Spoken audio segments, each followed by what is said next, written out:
Na última quinta-feira, o presidente Luiz Inácio Lula da Silva, do PT, impulsou os integrantes do Conselho de Desenvolvimento Econômico, Social e Sustentável, também conhecido como Conselhão. Na ocasião, Lula voltou a lamentar a desigualdade ampla, geral e restrita no Brasil e afirmou que o colegiado empossado, formado por empresários, sindicalistas, banqueiros, indígenas, intelectuais, estudantes, cientistas, produtores rurais, movimentos sociais do campo e da cidade, será fundamental neste enfrentamento. Para falar com a gente sobre o Conselhão, no Revista Brasil TVT conversa agora com David Bacelar, que é o coordenador-geral da Federação Única dos Petroleiros, a AFUP, e que esteve em Brasília e também faz parte do Conselhão Político do governo Lula. David Bacelar, tudo bem? Prazer te receber aqui no Revista Brasil TVT, seja bem-vindo. Tudo bem, Cosmo, tudo bem, Ana? Um abraço aí para vocês e todos e todas que estão nos acompanhando aqui nessa grande TV que é a nossa TVT. David, na última quinta-feira você esteve em Brasília acompanhando aí o lançamento do Conselhão Político do governo do presidente Lula. Vários segmentos da sociedade civil estão presentes neste conselho. David, a gente sabe que há muitos desafios no governo do presidente Lula agora, porque os últimos 6 anos de sucateamento de vários serviços públicos nas gestões anteriores, e o desafio é muito grande agora no governo do presidente Lula. Este conselho tem o objetivo de ajudar o presidente Lula com propostas e fomentar, trazer exatamente isso, trabalhar essa questão de políticas sociais para frente, daqui para frente, com o governo? Sem dúvida, Cosmo. E tem uma característica diferenciada esse conselho, que é um conselho amplo, um conselho em que se estabelece diálogo entre diversos representantes de setores distintos da sociedade. Pessoas até que têm posições com relação a alguns temas divergentes, mas que, como demonstrou sempre ao longo da sua história o presidente Lula, há uma necessidade dos diferentes eles conversarem, eles dialogarem. Então, como sempre fez o presidente Lula em toda a sua vida, desde quando era presidente dos sindicatos metalúrgicos do ABC, ali em São Bernardo, e principalmente como presidente da República no seu primeiro e segundo mandato, nesse terceiro, ele dá esse exemplo, trazendo de volta o Conselhão nessa amplitude muito grande para que as pessoas possam dialogar e apresentar propostas, principalmente para que essas propostas consigam ajudar na retomada do crescimento econômico, mas observando um crescimento econômico com uma grande responsabilidade social e que o desenvolvimento econômico ele traga também, além da responsabilidade social, também uma responsabilidade ambiental, a partir de um desenvolvimento sustentável de verdade. Então, acreditamos que, justamente por essa ampla composição do Conselhão, com mais de 240 conselheiros e conselheiras, sim, nós conseguiremos apresentar propostas de consenso para o governo, que, por tabela, apresentará alguns projetos de lei ao Congresso Nacional a partir dessas contribuições que virão dos vários conselheiros e conselheiras. E estou muito feliz, Cosmo, Ana, de estar participando desse conselho. Está aqui o nosso certificado como conselheiro indicado aí pelo presidente Lula e também pelo nosso ministro Padilha, os quais aqui nós agradecemos de coração pela oportunidade representando a Federação Única dos Petroleiros e Petroleiras. E, David, você já trouxe aí os temas gerais desse conselhão, os principais temas, vamos dizer assim, né? E eu gostaria de perguntar a você sobre um específico, que é a questão da sustentabilidade, promover a preservação do meio ambiente, que é um tema que o próprio presidente Lula, nas diversas possibilidades que tem, ele diz que é uma das prioridades do seu governo. Como isso reverberou, do que foi tratado nesse primeiro... É um primeiro encontro, né, entre vocês todos, quase 250 pessoas, né, muita gente, mas como esse tema teve importância ali nesse primeiro debate? Ana, é interessante que sobre esse tema específico da sustentabilidade no sentido amplo da palavra, observando também as pessoas, principalmente aquelas mais pobres, mais vulneráveis socialmente. Interessante que desde banqueiros até militantes dos movimentos sociais, nós percebemos ali uma convergência com relação a isso. É inadmissível que tenhamos um desenvolvimento econômico que prejudique o meio ambiente como um todo e que prejudique as próprias pessoas que estão nesse meio ambiente. Então, esse tema ele perpassou por diversas falas. Nós temos algumas contribuições também a serem feitas durante essas reuniões. Como você bem disse, essa foi uma primeira reunião plenária com um número muito grande de pessoas, com a presença do presidente Lula e vários ministros e ministras, com o ministro Padilha coordenando os debates que ali foram feitos, mas, sem dúvida alguma, há um consenso de que o Brasil ele precisa retomar o crescimento econômico, com essa responsabilidade que aqui colocamos, tanto social quanto ambiental, e nós estamos ali para destacar que, sim, o setor de petróleo, gás, energia, no sentido amplo da palavra, pode trazer a sua contribuição também nesse sentido, porque a tão esperada e necessária transição energética, ela só poderá ser feita se houver essa confluência de interesses e se houver um Estado forte orientando, direcionando o que precisa ser feito no país, também a partir desse setor que gera vultuosas riquezas e que essas riquezas precisam também ser aproveitadas para termos investimentos voltados para energias renováveis. Então, a FUP ela irá ali cumprir esse papel nesse sentido, mas eu fiquei muito feliz de ouvir também na voz de outras pessoas, como disse, desde banqueiros, grandes empresários, até dirigentes sindicais, como ali o nosso presidente Sérgio Nobre falou, representando a CUT e representantes dos movimentos sociais, isso que aqui estou dizendo, aparecer nas várias falas que ali foram feitas.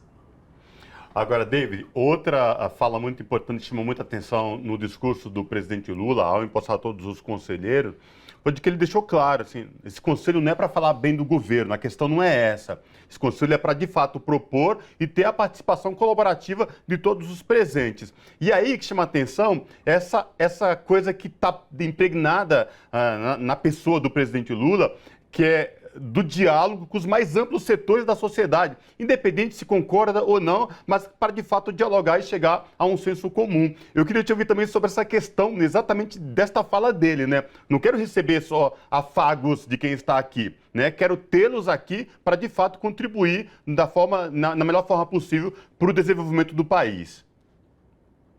Não, perfeito, Cosmo, até porque esse é o papel do conselheiro, da conselheira. É aconselhar, é dar sugestões, fazer críticas construtivas. E o presidente Lula, assim, o que muito me surpreende nele, de forma positiva, ao longo de toda a sua história, é essa capacidade que ele tem, de ouvir as pessoas, de dialogar com as pessoas. E até mais do que isso, eu sempre fico muito surpreso, de uma forma positiva, quando tenho a oportunidade de conversar com o presidente, e ele tem um gesto de humildade de ouvir atentamente, inclusive a crítica construtiva, que nós já fizemos algumas, por sinal, durante esses um pouco mais de 100 dias de governo. Então, o presidente tem essa característica, desde o início da sua trajetória na política sindical, mas principalmente quando ele fora presidente. E como ele bem disse, Cosmo, quando ele saiu ali dos calabouços da República de Curitiba, na prisão injusta que ele teve, de uma condenação injusta de um juiz parcial, que infelizmente hoje é senador. Ele disse que aprendeu muito nesses 580 dias. E ele quer fazer mais e melhor pelo Brasil do que fez até nos seus 2 grandes mandatos, que saiu como o presidente mais bem avaliado da história. E ele não somente diz isso, ele faz isso na prática, né? A gente sempre diz que as palavras, os argumentos convencem, mas os exemplos, eles arrastam a multidão. E o presidente tem dado esse exemplo de se ouvir, de dialogar com setores diferentes, inclusive, como ele bem disse, ouvindo críticas construtivas para que o governo, em algum momento, possa estar corrigindo rumos a partir das sugestões, das propostas, das críticas desse conselhão, que de fato é um conselhão mesmo, com mais de 240 pessoas. E como disse ele, o ministro Padilha, o conselhão voltou para ajudar o governo, sem dúvida alguma.